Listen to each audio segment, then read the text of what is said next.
They laugh when you start, because the moment you move with intent, you rupture the invisible agreement that keeps average people comfortable, and the first sound insecurity makes when it's threatened is mockery. Not logic, not debate, just noise. Cheap noise from insignificant minds who confuse. Stillness with safety, and you feel it immediately. That friction in the air. Because reality shifts when one man refuses to play his assigned role. And here's the truth. Nobody admits out loud, the world is not built to reward potential. It is built to punish deviation until results force respect. So when you step forward with nothing but conviction and an unfinished blueprint, you are standing naked in a storm, exposed to judgment from people who have never risked their own skin. And this is why they laugh early.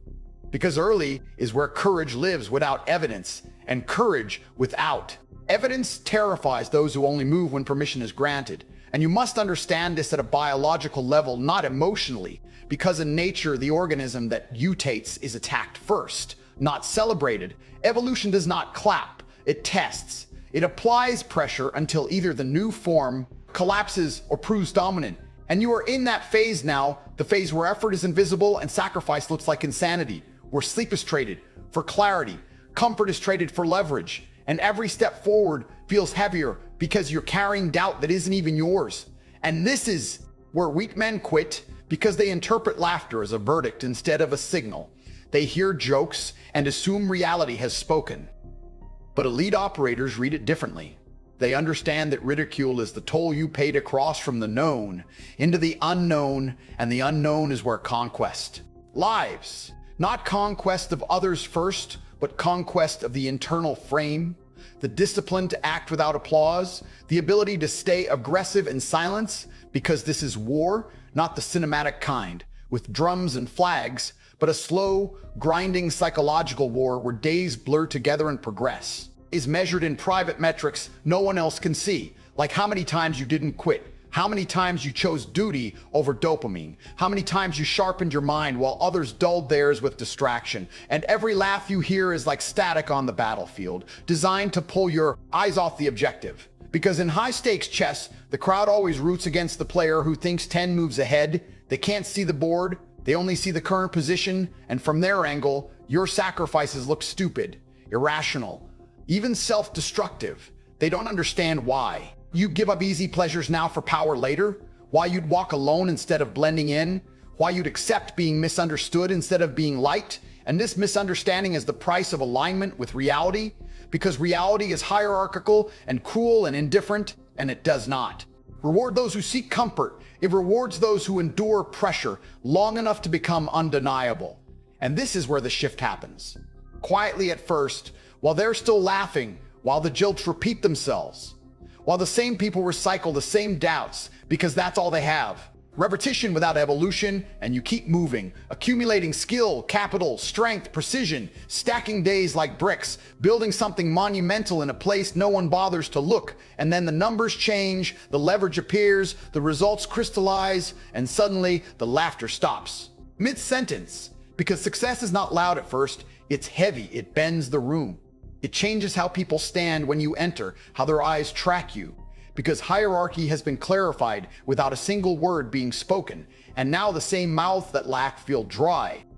Because your existence has become a mirror they didn't ask for, a reflection of what they could have been if they had chosen discomfort instead of excuses. And this is where they cry. Not always with tears, sometimes with bitterness, sometimes with forced smiles, sometimes with forced smiles, sometimes with passive praise that hides resentment, because your win didn't just elevate you.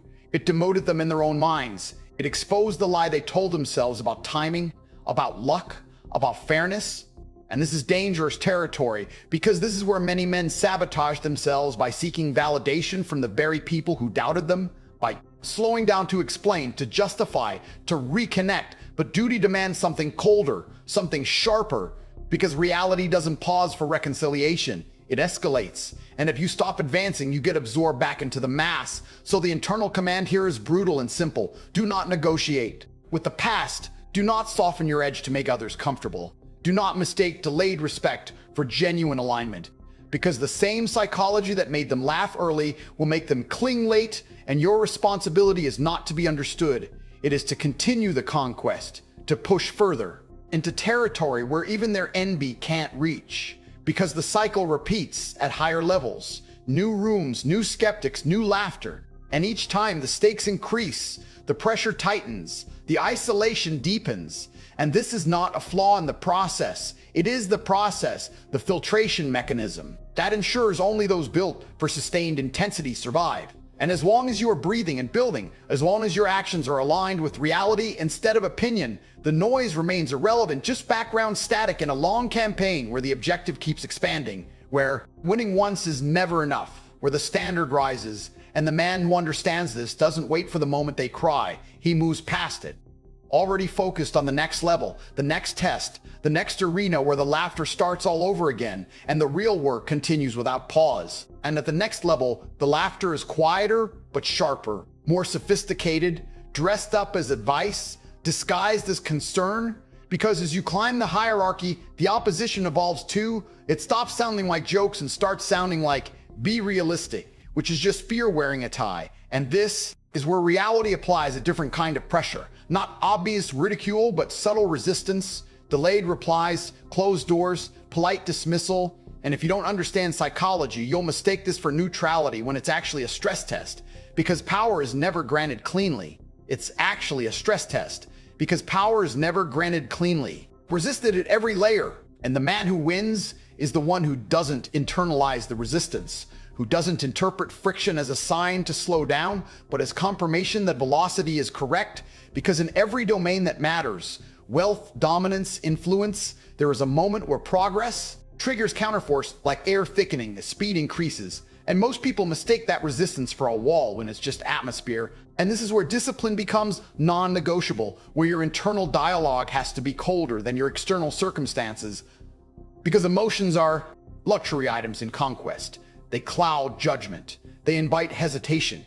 And hesitation is punished instantly by reality. So you move differently now. You speak less. You observe more. You understand that silence is not emptiness, but compression. Stored force waiting for deployment. And while others seek reassurance, you seek accuracy. While others chase motivation, you build systems, because motivation fades and systems compound. And compounding is invisible to spectators, which is why they keep laughing longer than they should. They don't understand exponential growth.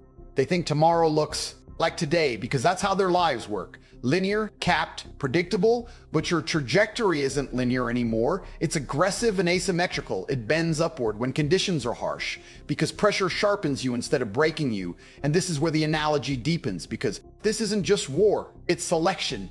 Biological, ruthless, where environments favor organisms that adapt faster than stress increases. And you have adapted by becoming harder to distract, harder to offend, harder to slow. And that hardness isn't cruelty, it's efficiency. Because sentimentality is expensive, and you've learned to spend energy only where it multiplies. And now when they cry, it's not just regret, it's confusion. Because the rules they believed in didn't work, and yours did. And that threatens their entire mental architecture. So they rewrite history. They say you were lucky, connected, extreme, anything to avoid admitting that discipline beat comfort, that duty beat indulgence, that reality rewards those who align with its laws instead of arguing with them, and you don't correct them.